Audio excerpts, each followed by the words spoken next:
Então, é uma coisa para a gente pensar, propostas de solução.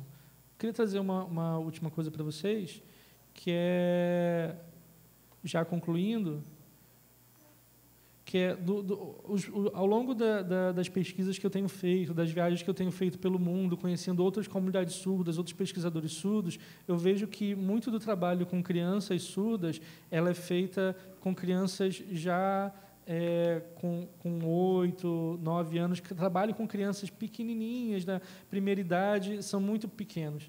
Sabe? Então, são muito poucos os trabalhos. A gente percebe que a maioria das crianças surdas só começam a ter um atendimento em língua de sinais a partir, às vezes, dos 6 anos de idade. E o que ela viveu até os 6 anos de idade?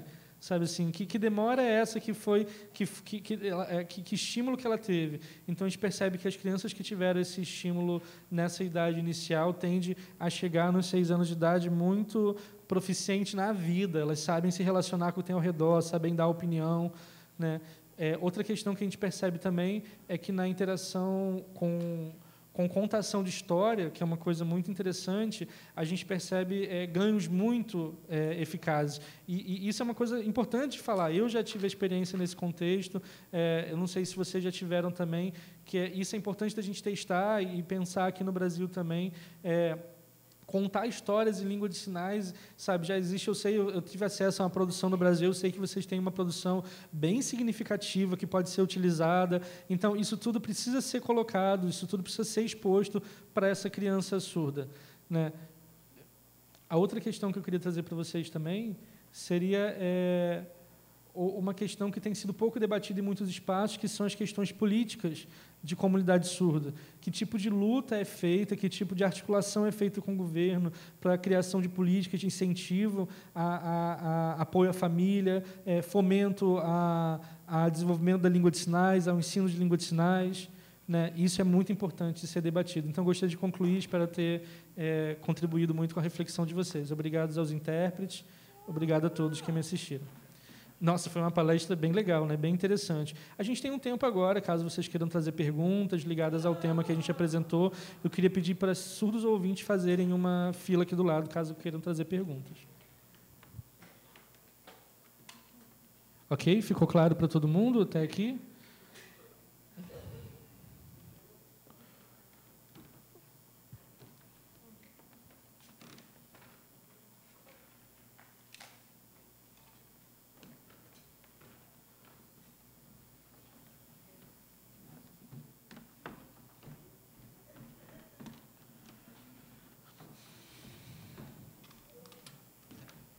Ok. Para frente, por favor.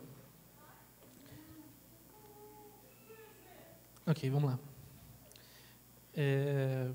Eu queria agradecer a sua palestra, foi um ganho muito grande, consegui aprender muita coisa. E eu queria trazer uma pergunta que, na verdade, é para a gente refletir junto, né? Professores que estejam, por exemplo, dentro do ensino superior do INES, no DESU, ou professores do ensino superior no geral, né? Na sua experiência dentro desse ambiente de ensino superior, eu não sei se tem algumas pessoas já formadas em espaços bilíngues. Eu conheço professores de lá como a Ana Regina, a Patrícia Luiza, a Nívia, são professoras do DESU. Priscila Cavalcante está aqui, outros professores eu não estou reconhecendo aqui no auditório do DESU. Tem professores do DESU aqui que trabalham lá, no ensino superior? Tem uma ali, tem outra ali. Professora, lindona. Então, é importante isso que foi dito aqui hoje, porque, de alguma forma,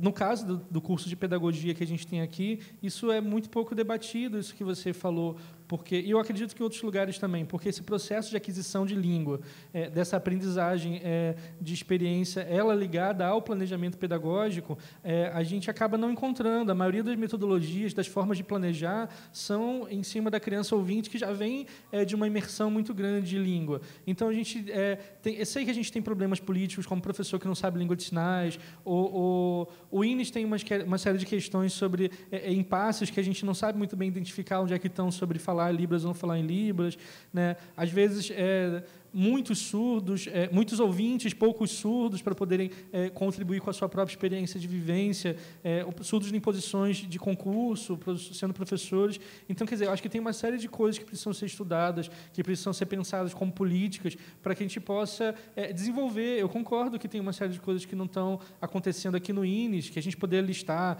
como coisas ligadas a professor, aos inspetores, a professores de Libras mesmo, os professores surdos. Esses 4, por exemplo, que são os principais profissionais que interagem com os alunos, que seriam, de alguma forma, responsáveis pela construção da não privação linguística. Eu fico pensando, quando você estava falando, eu fico com vontade, sei lá, muda aqui para o Brasil, cara, vem para cá, vem ensinar a galera como fazer, porque é uma experiência muito interessante que a gente precisa se orientar dentro disso que você está falando. Eu acredito que, não sei se em outros países da Europa isso já está avançado, nos Estados Unidos, onde já existe uma política que afirma os surdos são doutores, os surdos estão pensando sobre eles, isso já desenvolveu. Eu sei que os ouvintes estão me ensinando do jeito deles, tentando... tem muito ouvinte que está se esforçando muito, mas eu sinto que eu não consigo absorver porque eles não entendem a experiência que eu vivi. Entende? Então, eu acabo não conseguindo, às vezes, na hora que eu vou trabalhar como professor, mesmo tendo me formado, eu sinto que algumas coisas não foram me oferecidas, e eu quero trabalhar como pedagogo, eu quero ser um pedagogo incrível, eu quero poder entrar no lugar. Eu sei que é possível, mas eu sei que a maioria dos estudos vive uma limitação que é acúmulo de limitações. Como que você acha? Como que você pensa isso? A gente sabe que os ouvintes são importantes, eles trabalham no INES, eles estão se esforçando, são muito legais, mas onde estão os surdos dentro desse espaço? Sabe, para poder fazer esse link que você falou sobre interagirem com as outras crianças surdas, poderem mediar a relação delas com o português para que elas consigam, de repente, passar num concurso, consigam se tornar crianças muito críticas com a realidade ao redor delas. Porque qual o problema? Foi algo, acho que até que você falou, não sei se... Eu sei que não é só no INES, no Deus, eu sei que está em muitos lugares, mas qual a sua opinião?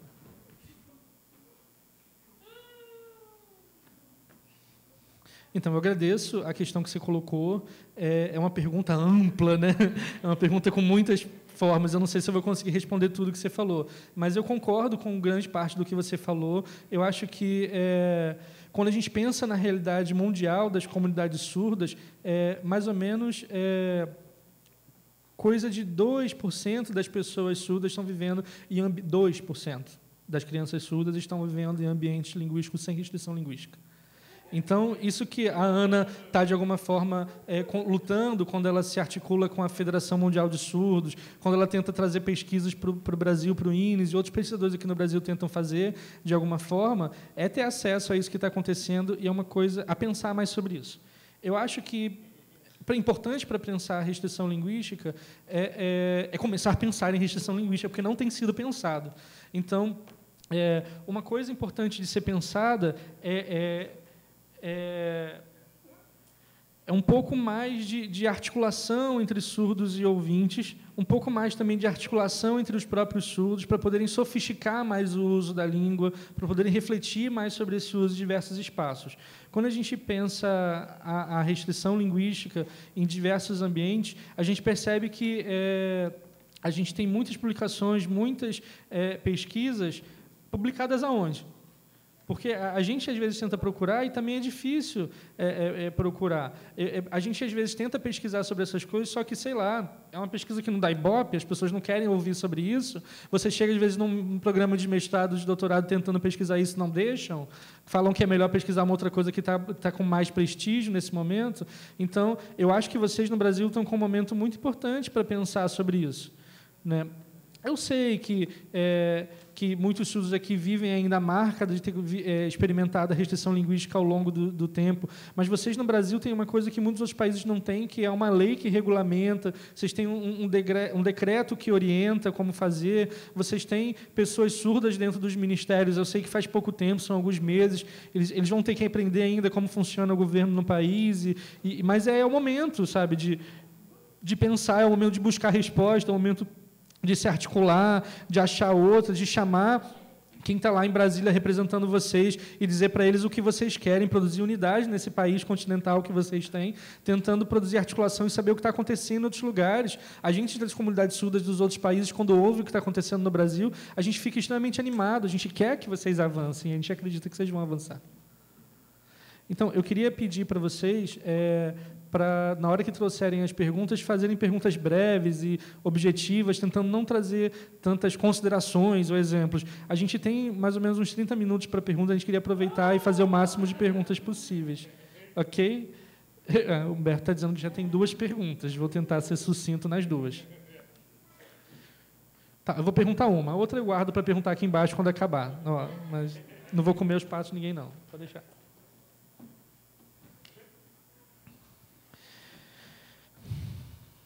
Ok, eu queria tentar... vou tentar resumir o que eu queria falar. Quando você fala das pesquisas, da porcentagem de 95% de crianças surdas nascem em famílias ouvintes, 5% nascem em famílias surdas, eu fico pensando, eu tenho um pouco de curiosidade nas pesquisas que investigam especificamente esses 5%. Né? Não sei, eu queria trazer um problema, não sei se você tem uma resposta. Né? No caso de ouvintes que estudam, às vezes, dentro de programas de pós-graduação, pesquisas relacionadas a famílias de surdos, famílias surdas com crianças surdas e famílias ouvintes, esses ouvintes conseguem, às vezes, eu vejo dados, eu vi palestras de pessoas que fazem esse tipo de pesquisa, a professora Ana Paula aqui me mostrou uma vez uma pesquisa com dados sobre isso, né? E aí eu queria entender melhor, assim, como uma pesquisa curta, com 9 crianças, que ela me apresentou, né? E esses pesquisadores faziam essas entrevistas com essas famílias e, às vezes, voltavam muito angustiados. Né? Eu tive acesso a uma dessas pesquisadoras e ela veio falar angustiada comigo, você é surdo, né? Você nasceu em família surda, não foi? Me falaram isso. Como que você percebe o desenvolvimento cognitivo das outras crianças, você que está imerso nessa situação? Porque ela entrou na pesquisa, essa pesquisadora especificamente que veio conversar comigo, sem entender que existia uma variação muito grande entre os tipos de estímulo e de privação linguística que as crianças viviam até chegar na escola. E aí a pesquisa dela tinha falhas metodológicas muito graves, porque ela não tinha considerado isso no recolhimento de dados dela, de alguma forma. Então, como é que você pensa sobre isso? Existem publicações que consideram isso? Então, de novo, uma pesquisa, uma pergunta bem grande, muito ampla, que poderia gastar muito tempo aqui respondendo ela. Mas, quando a gente pensa em pesquisas que comparam famílias surdas e famílias ouvintes com crianças surdas, a gente percebe que existem... realmente, não dá para dizer assim, todas as famílias surdas, todas as famílias ouvintes com crianças surdas. Não é tão genérico assim. A gente sabe que existem famílias que respondem de forma diferente à criança... A uma criança surda. A gente sabe também que tem crianças que respondem diferente aos tipos diferentes de pais. Né? Então, tem uma parte desse desenvolvimento que tem a ver com o temperamento das pessoas envolvidas, com a classe social que elas estão e uma série de outras coisas. Então, uma coisa que a gente percebe é um fenômeno que acontece dentro das comunidades surdas, que as famílias surdas, quando têm filhos surdos, elas acabam tendo uma relação em que elas têm mais habilidades para responder a demandas que essa criança vai apresentar ao longo da vida.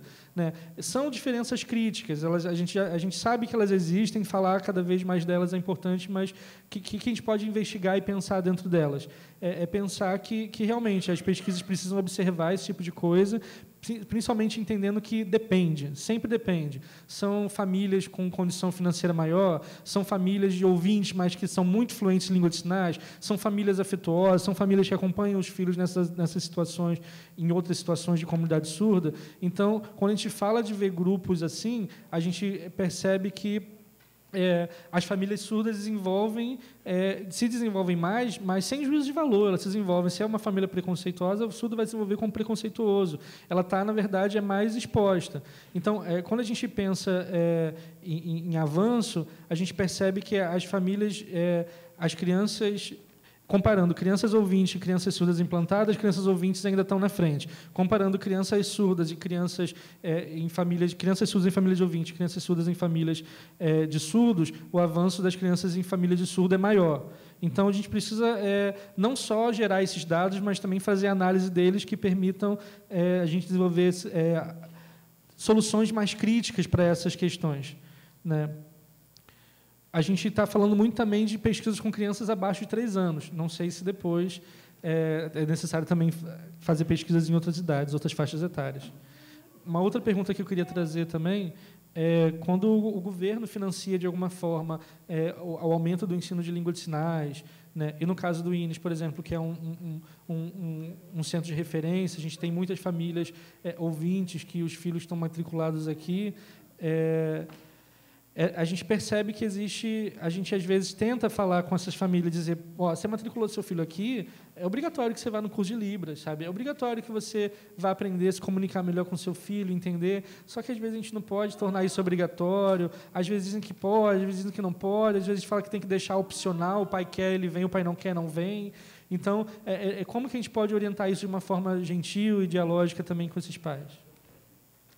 Então, esse assunto é um assunto que não é de agora, né? Ele é um assunto que já vem ao longo tempo sendo discutido, a gente pode pensar dele de diversas maneiras. Ele sempre retorna também, ele sempre volta em todo lugar que a gente vai discutir educação de surdos, se aprender língua de sinais é opcional ou não, né? Mas, nesse momento, eu acho que é importante a gente ser cuidadoso, porque a gente não está falando, enquanto comunidade surda, que quer que o ouvinte fale a língua de sinais. A gente está falando baseado em pesquisas de várias áreas de conhecimento. A restrição linguística é uma coisa real na vida do surdo. Ou as pessoas aprendem para poder lutar contra isso, ou elas vão continuar afirmando isso. Ou a gente vai continuar vendo essa grande quantidade de surdos adultos com variações cognitivas de crianças de 4, 5, 6 anos de idade. Acabou essa história de que é opcional aprender língua de sinais ou não, estando trabalhando como profissional dentro de um ambiente. Se está num lugar que trabalha com crianças de 1, 2, 3 anos de idade, não é opcional. Entendeu? Mas é porque essa criança não precisa de tanta língua de sinais assim, ela ainda está pequena. Não, acabou. Tem pesquisa que prova, não é a chance, não são os surdos, é pesquisa financiada. Sabe? Então, quer dizer assim, eu não sei, eu não estou falando especificamente para vocês, não sei quanto vocês recebem de verba, não sei quantos professores surdos tem aqui, não sei qual é o salário do professor surdo, dos professores, dos ouvintes que trabalham aqui, mas eu sei que existe um financiamento, eu sei que existe um subsídio que dá apoio para as pessoas em várias instituições trabalharem com pessoas surdas. O Brasil está muito mais avançado que outros países, mas língua de sinais e educação de surdos não é uma coisa que você resolve quando você está dentro do ambiente de trabalho. É uma coisa que a gente tem que, de alguma forma, reorganizar a vida para entender como funciona. Boa tarde a todos. Obrigado pela atenção, mas não estou muito acostumado a falar em público assim, mas vou tentar fazer minha pergunta. Vamos lá. Há um tempo atrás, a gente pensando em ambiente de trabalho, dentro dessa parte de tecnologia que está muito avançada, e também dentro dos estudos de pedagogia, de educação, eu percebi que tem as coisas dentro dos debates em pedagogia que, às vezes, são meio complicadas. Por exemplo, chamam a gente, às vezes, para ensinar língua de sinais para criança surda, né? E aí, às vezes, chega, sei lá, uma turma com 9 pessoas surdas, 9 crianças surdas. Dessas 9, mais 5, 7 implantadas, algumas com 12, 13 anos, eu começo, no primeiro momento, a tentar perceber o que essas crianças já trazem de bagagem. Mas aí, quando eu começo a ler material, eu vejo que esses materiais, às vezes, não ajudam a gente a encarar essa sala de aula, ou, às vezes, eu vejo que tem muito debate sobre inclusão, mas pouco debate que pense isso, sei lá, como essa criança consegue se expressar, ou como ela está lendo bem, ela não está. Então, tudo isso que você explicou agora pareceu muito claro para mim, que antes a gente está tentando, às vezes, debater coisas muito avançadas, a gente nem falou da criança estar imersa em um ambiente favorável. Então, na verdade, eu achei muito bom pensar isso, porque é o diferencial do que a gente está tentando debater e, às vezes, não achando resposta. Quando a gente fala de ensino de leitura e escrita, por exemplo, durante a semana, às vezes as pessoas não param para pensar, sei lá, quantas horas está sendo oferecida a aula de leitura e escrita de língua oral para essa criança surda? Está sendo oferecido em uma língua de sinais proficiente? Está sendo oferecido igual para todas essas crianças que têm histórias de restrição linguística diferente? Não sei, você pode falar um pouco mais sobre isso? Não sei se eu fui claro. Eu agradeço a sua questão. Para mim, também é uma questão que eu sei que você fez uma pergunta também grande, com muitos comentários, mas a questão que você abordou da leitura e da escrita, ela é uma questão que a gente tem que pensar, mas ela tem que ser pensada desde bem pequenininha, criança. Sabe assim, Então, a minha resposta principal para vocês é isso, assim, tem que ensinar a leitura e escrita desde que a criança é bem pequenininha, já com mediação de uma língua de sinais muito proficiente.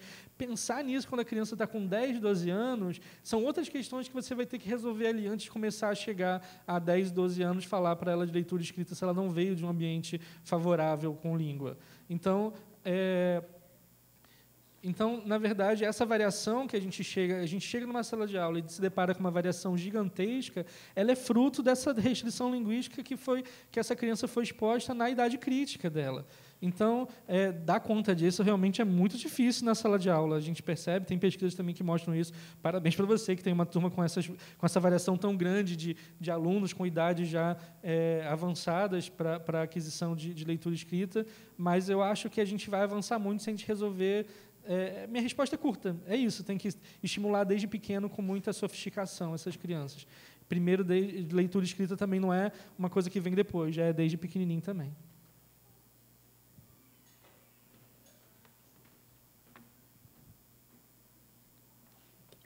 Boa tarde.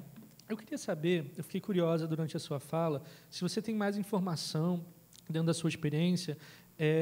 Quando você fala de criança, de processamento cognitivo dessas crianças, eu queria saber, porque quando eu percebo, por exemplo, crianças ouvintes, nessa faixa etária que você falou até 3 anos de idade, sendo muito estimuladas pela voz da família, pelas vozes das pessoas que estão, as vozes que estão no ambiente com ela, a gente percebe que os debates em educação bilíngue são muito sobre usar português e Libras junto. Então, seria... eu estimular o bebê fazendo o sinal e também oralizando? Como que eu faço isso também com som? No caso do ouvinte, ele tem muito som ao redor dele. Então, no caso com a criança surda, eu apresento também os sons, as vibrações e também o sinal junto, separado. Como que vocês têm informação? Porque eu não acho material muito discutindo sobre isso.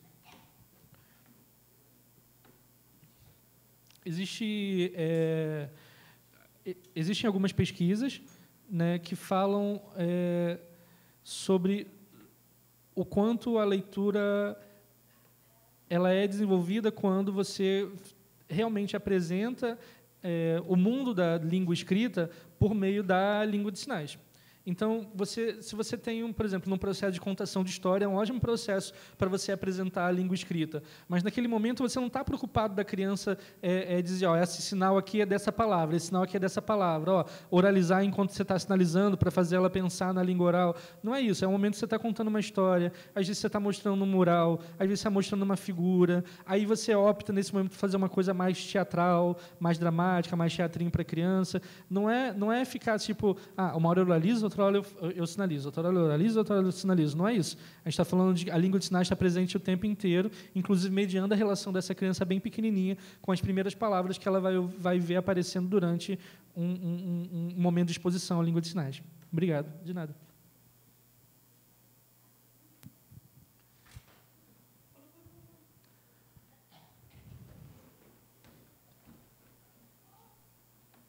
Boa tarde, eu sou professor de Educação Física aqui do INES, eu dou aula para o ensino médio, e aconteceu uma coisa ano passado que me colocou para pensar sobre essa questão da educação bilíngue. Eu apresentei em uma das minhas aulas um texto para os alunos lerem, né, e a gente poder depois conversar sobre o assunto que foi lido. E os alunos ficaram muito chateados comigo, porque eu pedi para eles lerem como se fosse assim, eu estivesse desrespeitando a Libras, a educação bilíngue, e eu queria saber como é que é nos Estados Unidos, se nos Estados Unidos os alunos conseguem ler com fluência livros, se eles conseguem escrever com fluência, como é que é essa relação com a leitura e escrita nos últimos anos da escolaridade, né, na high school?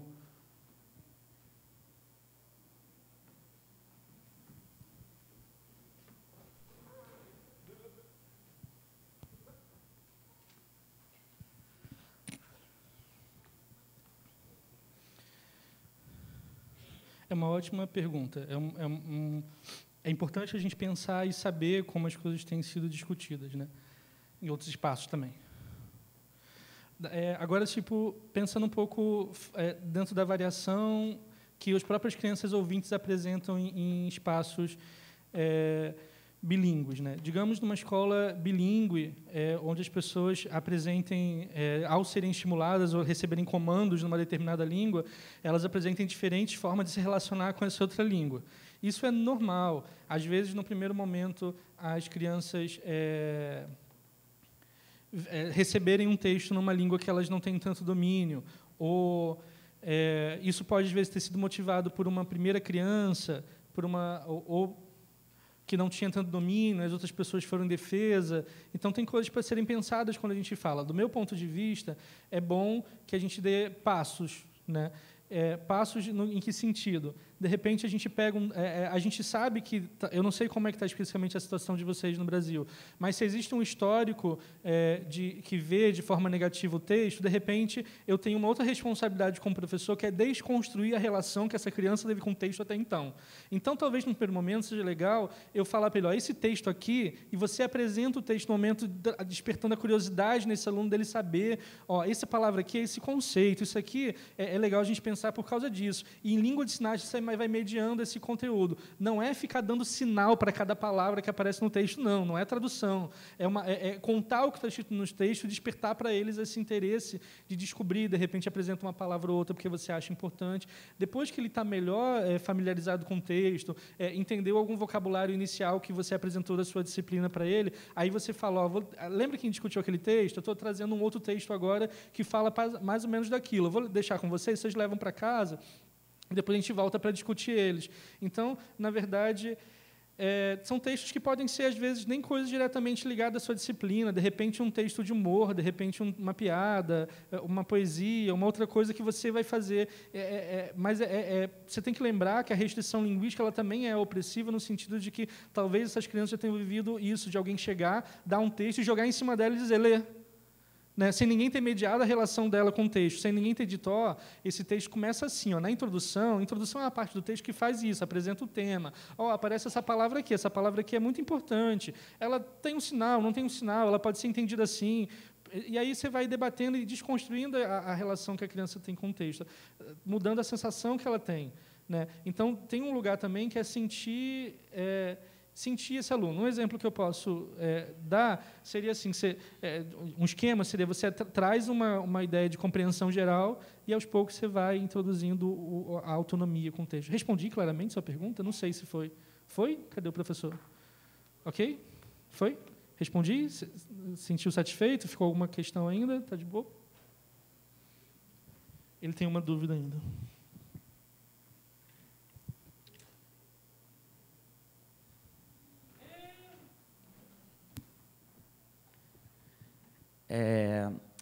Eu queria saber assim, qual é porque teve uma segunda partezinha que não chegou a responder. Qual é o nível de leitura escrita esperado para um aluno no último ano de escolaridade, né, no final do ensino médio?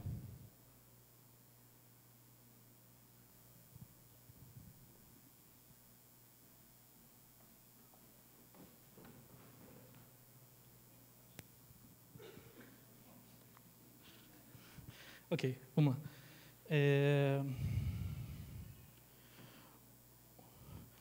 O nível de leitura esperado para um aluno que está no ensino médio é o nível de leitura esperado para um aluno que está no ensino médio, seja surdo ou ouvinte. A ideia que a gente tem é que essa criança viveu, se ela não viveu restrição linguística, se isso foi resolvido dentro de um sistema de ensino que, antes dos 3 anos, pensou a vivência dela, inclusive com conhecimentos da cultura ouvinte, da cultura oral, essa criança não chegou no ensino médio sem leitura. Né? Então, a ideia que a gente quer, obviamente, a gente tem que dividir. Eu acho que muitas escolas têm falado sobre L1, sobre L2, mas não têm feito um sistema de ensino, todo o sistema de ensino, não só as disciplinas de língua, pensando no desenvolvimento dessa criança. Obviamente, o processo de desenvolvimento da criança surda, para ela chegar no ensino médio com o domínio de uma criança ouvinte que está no ensino médio, não vai ser o mesmo, mas o nível que ela tem que chegar é o mesmo. É o sistema de ensino do país que vocês estão. Se o sistema de ensino do país que está diz que tem que estar naquele nível, tem a ver com o planejamento que vai estar sendo feito especificamente para as crianças surdas com português como segunda língua para chegarem no ensino médio com aquele nível. Né? A gente tem casos na Alemanha de crianças que que não conseguem se relacionar bem com o texto, né? Crianças que não conseguem entender bem o alemão, não estão lendo bem, e não, às vezes não entendem realmente nada do que está sendo apresentado para a língua alemã escrita. Né? E a gente tem casos de pessoas ouvintes que não passaram por processo sofisticado de educação que também não entendem esse nível de alemão. Então, a gente tem que entender que a criança ouvinte que está na escola, ela não aprendeu a ler português ou alemão porque ela é ouvinte, ela aprendeu porque tem um sistema que ofereceu, de alguma forma, isso para ela com base na língua que ela tinha experiência. Então, é isso que tem que ser pensado. O nível que a gente espera é o mesmo. Agora, a diferença é como a gente está sendo... como está sendo oferecido. Eu acredito que, se resolvendo isso que eu falei da idade crítica e pensando o processo até o ensino médio, tem muita coisa para ser pensada. Ok agora? Foi ok? Ó, perfeito. Obrigado.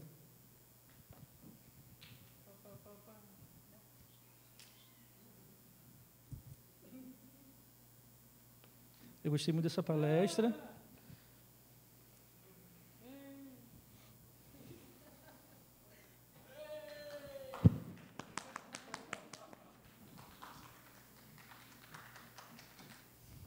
Eu gostei muito da sua palestra.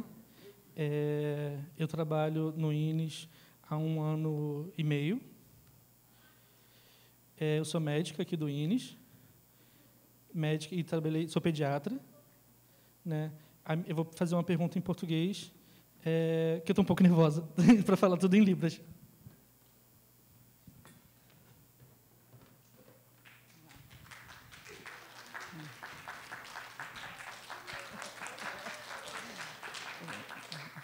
Normalmente, o primeiro profissional a constatar que a criança é surda é um profissional de saúde. Então, eu sou médica há 28 anos. Antes de chegar no INES, sou pediatra e nunca tive nenhum tipo de orientação sobre como me conduzir após um diagnóstico de surdez numa criança, apenas de encaminhar ao médico especialista, ao otorrino. Ao chegar no INES, eu me deparei com a questão da intervenção precoce centrada na família, como existem alguns protocolos de boas práticas em alguns países. Então, eu gostaria de saber sobre, em outros países, em especial nos Estados Unidos, na Alemanha, sobre políticas públicas de intervenção precoce centrada na família e tendo como pilar a comunicação via língua de sinais.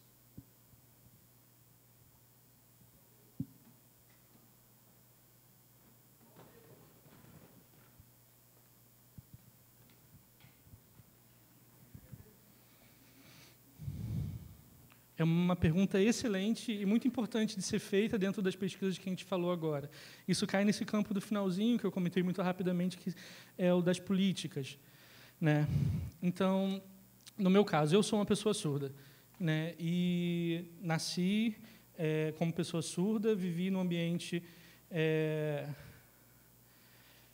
em escolas que tinham um pensamento orientado de uma determinada forma, aqui como acontece um pouco com o INES, sabe? Quando a família chega e vai ter, às vezes, uma primeira orientação, essa orientação ela não pode estar à mercê do profissional, ou da formação, ou da visão ideológica do profissional que está naquele espaço. Ela precisa ser realmente uma política discutida entre muitos profissionais, médicos, educadores. Né? A gente sabe que existe um debate muito grande sobre dentro do campo da antropologia das comunidades surdas, que debate a medicalização da surdez, né, e o controle, de alguma forma, que a clínica tem de determinar o que é ou deixa de ser a vida do surdo. Mas, na verdade, isso é produto da falta de debate, produto da falta de discussão. Isso acontece também na Alemanha, em outros países que eu tenho informação. Né? A gente tem lutado em diversos países para que a orientação precoce seja feita e seja regulamentada de forma a consultar muito a sociedade civil, a consultar também diferentes contextos territoriais que o país tem para oferecer língua de sinais, porque às vezes o país é grande, mas a gente precisa saber aonde estão essas políticas. Também o país às vezes não faz política territorial total, os estados têm autonomia para fazer suas próprias políticas. Eu sei que em Boston tem uma política que já foi de alguma forma sancionada na região, mas isso não é para os Estados Unidos como um todo. Então é interessante discutir, às vezes, uma política regional que depois vai se tornar nacional aqui no Rio, em São Paulo. É importante entender as políticas que já existem, mas como que vai resolver o problema? Eu acredito que o principal problema é resolver o INES pensar que tipo de intervenção está tendo na formação de médicos e de outras pessoas da área clínica, né? Então, essa formação de pedagogos, ela precisa pensar também esse pedagogo trabalhando em lugares de saúde. Vocês já foram trabalhar em lugares de saúde? Sabe assim, quando vocês vão com que olhar trabalhar dentro desse lugar? Então, é importante lutar não só para ocupar os espaços dentro dos departamentos de linguística, mas também dentro dos departamentos de saúde e de outros lugares que, de alguma forma, estão sendo desprezados porque não estão sendo enxergados como lugares políticos muito relevantes para a comunidade surda. O INES é um lugar político relevante que tem uma relação com o MEC, que é um status direto de gestão da educação no país, né? A gente sabe que ali vai ser feito um debate sobre direitos humanos dentro da educação, sobre educabilidade de pessoas surdas, sobre o uso da língua de sinais, e é muito possível que isso vá se difundir no Brasil. E eu acho que, em pouco tempo, o Brasil tende a ser um modelo muito interessante para o resto do mundo, porque isso não está acontecendo em outros lugares.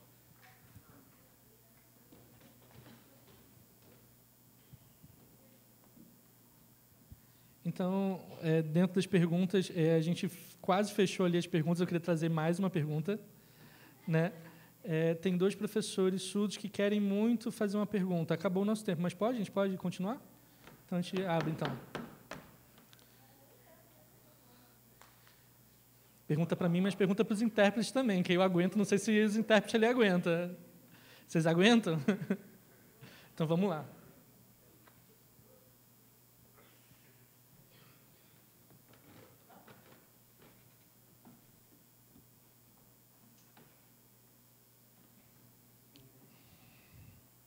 Aqui, por favor. Eu trabalho aqui no INES, dentro da educação infantil. Lá a gente tem crianças em várias turmas, elas estão até o 4, 5. Eu trabalho com crianças até 4 anos de idade. A gente tem uma parte de estímulo precoce, que o INES tem pensado há algum tempo sobre isso, mas, desculpa, a galera pediu para você virar, porque não está te vendo. Pode ser? Não, pode virar para o pessoal que Obrigado por virar para mim, se preocupar se eu estou te vendo, não, mas vira o pessoal que eu estou vendo a Ana traduzir. Pode falar para o público. É para olhar para lá? Tá, desculpa. A galera vê você dali, o pessoal vê você daqui, eu vejo a Ana. Ok. Então, vamos lá. Aqui, eu trabalho aqui dentro do INES, dentro do CEDIM, do Serviço de Educação Infantil, que está localizado no DEBASE. A gente tem crianças, a gente recebe crianças de 1 a 2, 3 anos dentro da parte de educação precoce, fora as crianças com um pouquinho mais de idade, que são da educação infantil como um todo.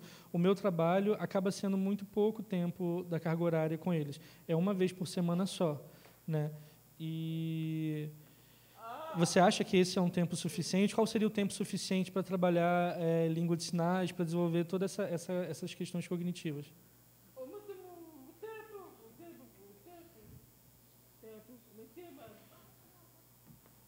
Não falei uma semana, não. Falei um tempo mesmo. Ah, desculpa, entendi errado. A Jane está falando aqui. Perdão. Então, é isso. Não é uma semana, não. Perdão. Em uma semana, eu me encontro uma vez só com eles, né, para esclarecer. Então, não seria necessário que não só eu tivesse responsabilidade sobre o desenvolvimento linguístico dessas crianças, ou aumentasse também o tempo de língua de sinais? Como que é isso, na sua opinião?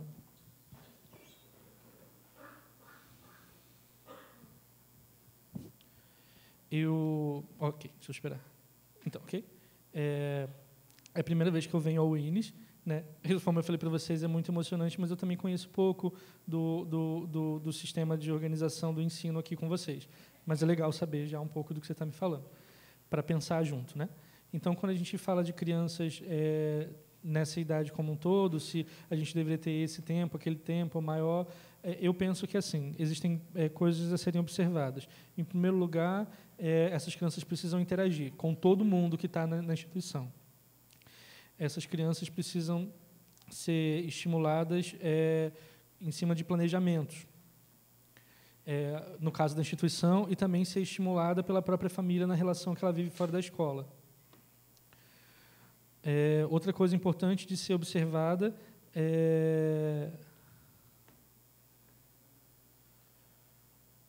não só o INES, mas as crianças, famílias que às vezes moram longe do INES, que vão vir poucas vezes à instituição, ou que têm dificuldade de chegar, sei lá, demora 2 horas para chegar, às vezes vai ter um pouco tempo de exposição, a família não tem tanto tempo de falar língua de sinais, ou ficar em casa mesmo falando com a criança, isso tem que ser observado também. Outros casos também têm que ser observados, são casos de crianças que o quanto a criança está sendo estimulada com narrativas sofisticadas, de acordo com a idade dela, mas sofisticada. Né? Alguém está contando história, alguém está problematizando a vida ao redor dela, alguém está... Eu acho que se todo mundo ao redor na escola, a família, a criança vem todo dia na escola e ela está exposta a narrativas complexas, sejam ficcionais ou problematizações sobre a vida, essa criança tende, antes dos 3 anos, a ter uma qualidade melhor de ideia sobre quem é ela no mundo e como ela se relaciona com o mundo.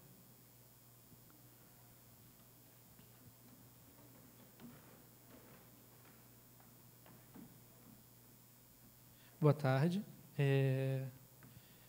Eu queria trazer uma questão que, para mim, é muito cara de ser debatida. Dentro de tudo que você explicou até agora, sobre estímulos nessa idade crítica, de 0 aos 3 anos de idade, eu acho que realmente é uma coisa que a gente tem que ser muito atento, porque é uma fase de muito ganho de 0 a 3 anos de idade.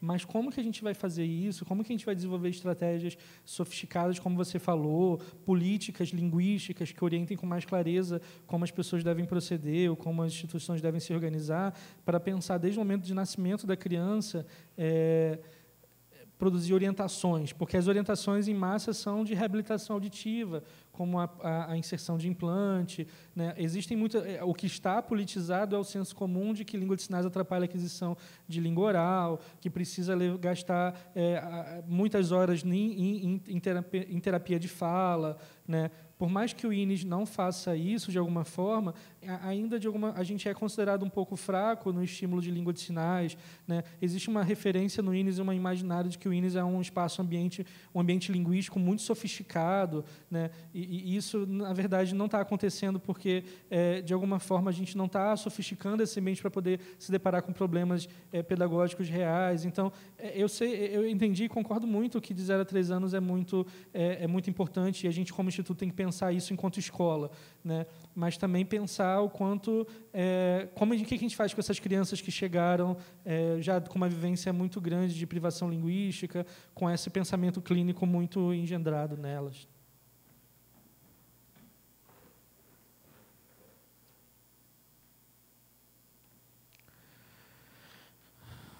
Muito obrigado pela questão. É uma questão realmente muito, muito cara e que produz muita agonia na grande parte dos especialistas surdos. Não só a sua, achei que todas as questões que foram colocadas até agora, elas falam muito desse processo que a gente está debatendo de alguma forma, que é mais político, mas é assim, o quanto o discurso e as narrativas clínicas têm dominado tudo que tem a ver com a vida dos surdos. Né? Eu acho que a gente também pode avançar em pesquisas e investigações talvez mais epistemológicas que possam apontar isso como um procedimento de pesquisa antiético. Né? Existem muitos debates sobre a intervenção da clínica dentro da vida da sociedade e dessas narrativas que, de alguma forma, estão economicamente orientadas, às vezes elas têm interesses que não são necessariamente no desenvolvimento subjetivo da pessoa. Então, talvez seja a questão de debater políticas abrindo um debate nesse sentido, né? Porque a gente está falando, às vezes tem gente lá falando sem prova, sem pesquisa, e a gente também está falando sem pesquisa. Né? Essa é uma questão que eu gostaria de colocar.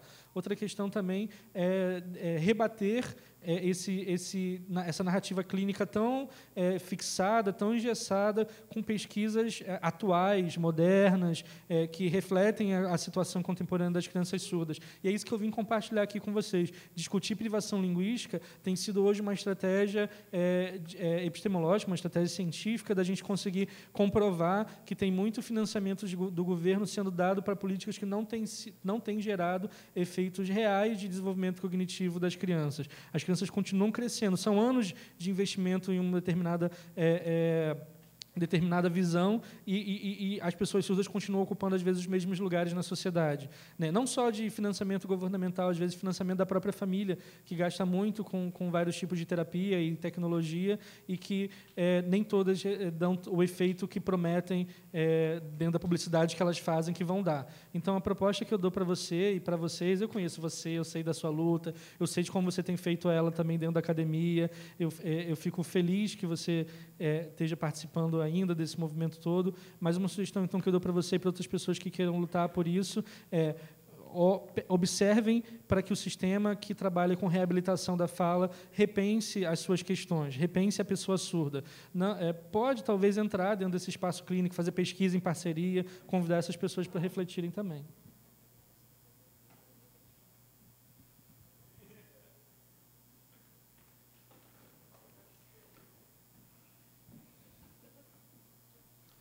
Vou tentar. Vamos lá. Vou tentar, então. No caso, desculpa, pode parar aqui, é melhor. No caso das crianças surdas que têm essa perda dessa época crítica, da fase do período crítico, perdeu o período crítico, viveu a privação linguística. Que metodologias a gente pode pensar para essas crianças surdas que já são alunos e estão nessa idade de 10 anos para cima, digamos assim? Né? Que metodologia eu vou usar para desenvolver um ensino de língua ou ensino de mundo para ela? A língua oral como L2, né? A língua oral como L2, como que eu vou pensar isso? Qual seria a melhor forma, a melhor estratégia? Como pensar?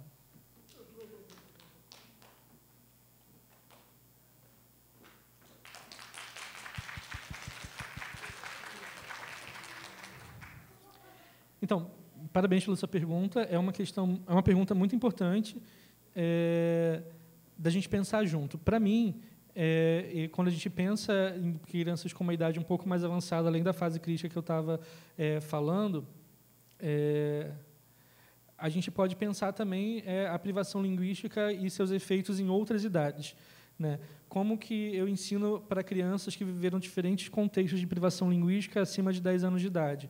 Né? Existe uma perda, essa perda ela é inegável, né? Então, como que a gente vai desenvolver isso nesses casos? Né? A gente tem, na verdade, eu acho que a principal questão é entender que se essa criança não responder conforme você gostaria que uma criança de 10 anos responda, talvez seja porque ela viveu essas questões de privação linguística. Então, um professor que assume esse tipo de reflexão, ele não nivela o aluno por baixo, ele não acha que o aluno não consegue aprender ou que o aluno não é competente para saber sobre aquilo. De alguma forma, a gente sabe que, às vezes, essas turmas com crianças surdas vão ter crianças de 11, de 14, sejam de surdos ou de ouvintes, as crianças também não são iguais. Né? O que a gente está falando no caso das crianças surdas seriam os diferentes níveis de privação, não só as outras diferenças que elas vão trazer também.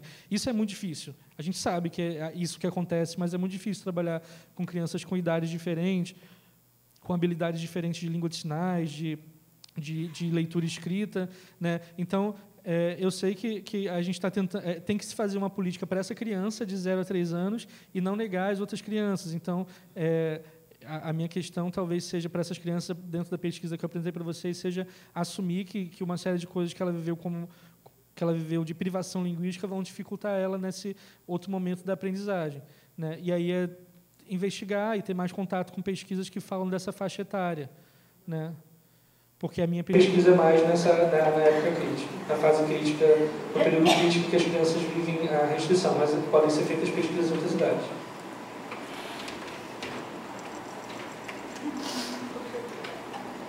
Gostaram? Obrigado.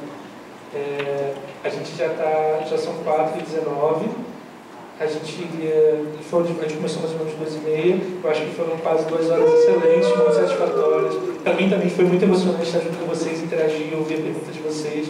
Eu acho que a gente começou a abrir a cabeça, talvez seja para alguns uma brechinha do pensamento que vai virar uma super abertura de uma janela nova para pensar outras coisas. É legal também ver alguém vindo da Alemanha falando de uma série de coisas, porque, como você falou, o INES é uma referência, o governo no Brasil tem conseguido alcançar, as pessoas surdas no Brasil têm conseguido alcançar lugares no governo, então a gente sabe que todos os países têm seu lado positivo e lado negativo, então eu agradeço por você ter vindo compartilhar o que vocês têm de positivo lá. Eu acho que agradeço a Ana Regina, que foi aqui direto na sinalização, agradeço ao Nelson Pimenta, ao Ramon também, parabéns a todos vocês que participaram disso, os 3 intérpretes, agradeço também ao DDHCT, todas as pessoas da equipe que trabalharam no credenciamento, outras coisas. A gente tem pensado, enquanto DDHCT, durante o ano de 2019, desenvolveu vários encontros com especialistas surdos. Né? E é legal, porque é importante a gente ver pessoas que são especialistas em aquisição de língua, em esporte, em arte, em cultura. A gente vai colocar lá no site do INES as informações dos dias desses encontros, desses mini-eventozinhos, além dos fóruns, para vocês virem interagir especificamente com especialistas surdos. Muito obrigado por virem, eu declaro fechado o nosso encontro de hoje. Muito obrigado.